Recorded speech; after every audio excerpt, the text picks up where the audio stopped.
नमस्कार विद्यार्थियों, मैं डॉक्टर प्रणु शुक्ला आपके समक्ष डॉक्टर रामविलास शर्मा द्वारा रचित निबंध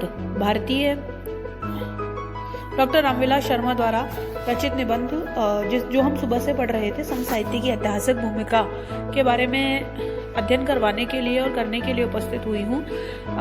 विद्यार्थियों, मैंने आपको सुबह ये बात बता दी थी कि डॉक्टर रामविलास शर्मा जिसकी बात करते हैं वो कहते हैं कि हिंदी साहित्य की हिंदू जनता की जातीय चेतना का विकास क्या है? भक्ति काल है। हिंदू जो जनता थी उसकी जातीय चेतना कहाँ से प्रकाशित हुई है?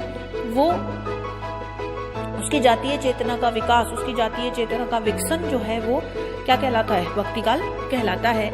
और डॉक्टर रामविलास शर्मा की शुद्ध और सार्वभौमिक मान्यता है कि वे कहते हैं कि भक्ति में जो है वो प्रेम तत्व बहुत अधिक प्रधान है। और उन्होंने माना है कि जो कबीर हैं, जो तुलसी हैं, वो भक्त कवि भी हैं और संत भी हैं। तो आगे हम उसी बात को आगे बढ़ाते हुए कहते हैं कि यह प्रेम आध्यात्मिक है या मानवीय, पर ऊपर से देखने पर मालूम होगा कि यह प्रेम आध्यात्मिक है। ये कवि ईश्वर के ध्यान में मग्न है। प्रेम का वास्तविक रूप ही आध्यात्मिक है, उसका अंतस मानवीय है।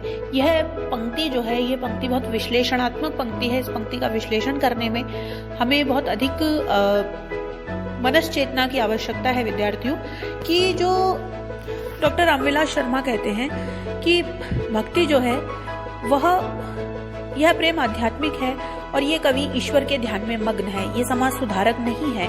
वास्तव में प्रेम का रूप ही आध्यात्मिक है और उसका अंतस मानवीय है। मानव मात्र की समानता, मानव प्रेम, यही उसके प्रेम का मूल सूत्र है। इसलिए मानवता को ऊंच नीच में बांटने वाली, जाति वर्णन और धर्म के नाम पर मानव से घृणा करना सिखाने वाली विचारधारा का वे स्पष्ट विरोध करते हैं। सही बात है। कबीर ने एक जगह कहा है, काकर पाथर जोरी कर मस्जिद दई बनाए, ता चढ़ी मुल्ला बांग दे, क्या बहरा हुआ खुदाए। वे कहते हैं कि कंकर पत्थर जोड़ करके तुमने मस्जिद बना ली है, उस पर चढ़ करके तुम बांग देते हो। क्या खुदा बहरा है जो तुम्हारी बात को नहीं सुनेगा? वे मानवता को ऊंच नीच में बांटने वालों, जब देखिए एक बहुत सामान्य सी बात है कि जब कबीर का युग था, जब तुलसी का युग था, तो धार्मिक स्वार्थ के ठेकेदार पाखंड के चूल्हे पर अपनी रोटियां सेक रहे थे। उस वक्त बहुत ही अस्थिरता का माहौल था। राजनीतिक परिस्थितियां, सामाजिक परिस्थितियां, धार्मिक परिस्थितियां कुछ इस तरीके की थी कि भक्ति काल का आना बहुत अधिक आवश्यक हो गया था।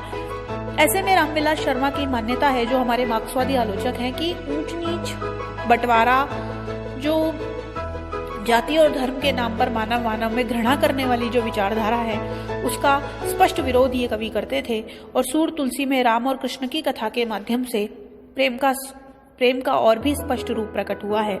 संतों के लिए संसार सत्य है या मिथ्या, उनके सैकड़ों पद ऐसे मिलेंगे जिनमें इस मिथ्या संसार से नाता तोड़कर शाश्वत सत्य या परलोक से नाता जोड़ने का उपदेश दिया गया है।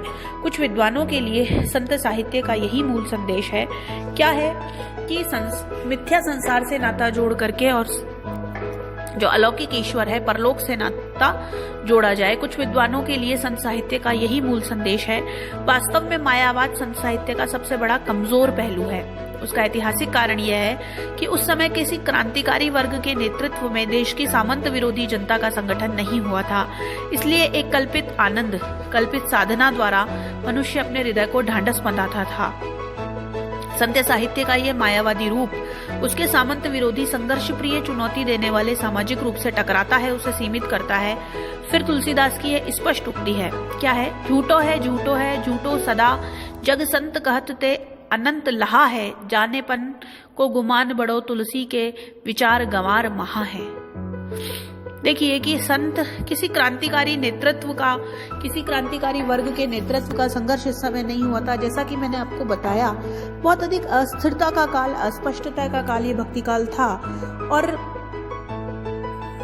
एक कल्पित आनंद, आचार्य रामचंद्र शुक्ल ने कहा है, क्या कहा है कि इस्लाम के बलात् प्रचार के प्रतिरोध स्वरूप हिंदुओं की पराजित मनोवृत्ति के कारण भक्ति काल आया था।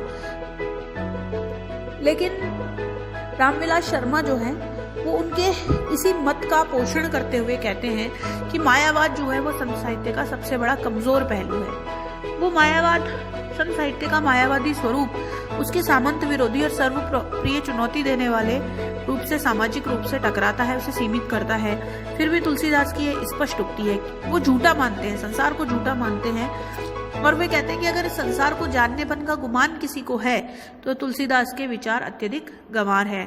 सूरदास की जब गोपियां जब योग को कोसती हैं तो तुलसी की ग्राम वधुएं जब सीता से पूछती है, सांवरे कहो सांवरे से सखी रावरे को है।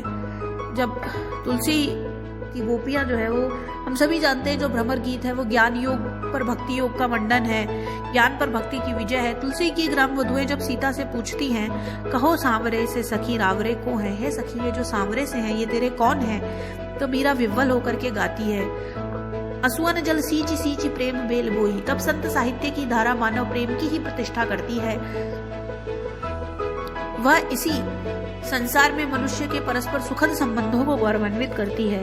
संत साहित्य की प्रबल धारा ने समाज के ऐसे स्तरों को जगाया जो सबसे पीड़ित थे, संस्कृति से वंचित थे। बिल्कुल सही बात है। तुलसी ने राम को अभिजात्य वर्ग के देवता के रूप में प्रतिष्ठित नहीं किया, ये सारी चीजें बाद में हुई। कबीर जो थे वो समाज सुधारक थे, वो भी एक वर्ग विशेष, जाति विशेष के, संप्रदाय विशेष के धर्म गुरु नहीं थे। अछूत और नीच कहलाने वाले लोगों में संतों का जन्म हुआ। इन सभी के लोगों के लिए न मंदिर में जगह थी न मस्जिद में। इनका निर्गुणावाद मंदिर मस्जिद वेद पुराण और कुरान के विरुद्ध चुनौती बनकर आया है। वे मंदिर मस्जिद की सीमाएं नहीं मानते, भले ही इनका द्वार उनके लिए बंद हो, वे अपने हृदय में साहब के दर्शन कर लेते हैं। मेरा साहिब मुझ में है, खोज सके तो खोज। कबीर कहते हैं मेरा साहिब मुझ में है, खोज सके तो खोज। संत साहित्य इन्हीं पीड़ित जातियों का क्रोध अच्छी तरह प्रकट करता है। सदियों का दबा हुआ सम्मान, सदियों का संचित अपमान कड़वी उक्तियों में फूट पड़ता है, भले ही उन्होंने उपदेश दिया हो। ऐसी वाणी बोलिए मन का आपा खोए, ओरन को शीतल करे आपहु शीतल होए। तुलसीदास जी कहते हैं कि ऐसी वाणी बोलिए जिससे मन का आपा खो जाए, जो औरों को शीतल करती हो और खुद भी शीतल हो जाए। तुलसीदास जी ने अपने विरोधियों के लिए जिन विशेषणों को प्रयोग किया है, देखिए वे कितने शीतल हैं। देखिए जब हम किसी को फटकारते हैं, हम किसी को उसके कार्य के लिए गरियाते हैं, तभी हमें वास्तव में पता चलता है कि उस व्यक्ति की, उस तथाकथित सज्जन व्यक्ति की क्या उपयोगिता है, उसकी क्या विशेषता है। तो हमें धीरे धीरे ये सब पता चलने लगा कि जो हमारे ऊपर जो कहने वाले लोग हैं, जो हमें बताने वाले, हमारे ऊपर कहने वाले लोग हैं, वो कितने शीतल हैं, वो कितने, आप ये देखिए तुलसीदास जी कहने को कह गए लेकिन बिना फटकारे, उनको भी अपने कहने वालों को बिना फटकारे हुए, कबीर को भी बिना फटकारे हुए, लोगों को दम्भ करने वाले लोगों को घृणा करने के अतिरिक्त और कोई साधन समझ में नहीं आया। कबीर कहते हैं जो तू तुरक तुरक नहीं जाया, आन मार्ग से क्यों न आया। जो तू तुरक तुरक नहीं जाया, भीतर खतना क्यों न कराया। जो तू ब्राह्मण ब्राह्मणी जाया, आन मार्ग से क्यों न आया। तो कबीर कहते हैं, तुलसी कहते हैं, सूर कहते हैं, और इन सभी अपने जो उनको कहने वाले हैं, कहने के जो व्यक्ति हैं, उनके लिए उन्होंने सभी विशेषणों का प्रयोग किया, क्योंकि भय बिनु प्रीत न होए गोसाई तुलसीदास जी की ही उक्ति है। और जातियों का क्रोध अच्छी तरह प्रकट करता है, जातियों का दबा हुआ सम्मान सब उमड़ पड़ता है, सब कहने के लिए कोई जगह फूट पड़ती है। अब हम देखिए विद्यार्थियों, मैंने आपको समझाया कि रामचरितमानस में जो है वो तुलसीदास जी संत साहित्य के, तुलसीदास जी लोगों को क्या समझा रहे हैं। कबीर उसमें अपने बीजक में, अपने जो उन्होंने लिखा है, उनका जो कृतित्व है, उसमें लोगों को क्या समझा रहे हैं। वो ये समझा रहे हैं कि जो भक्ति है वो प्रेम का मार्ग है। जो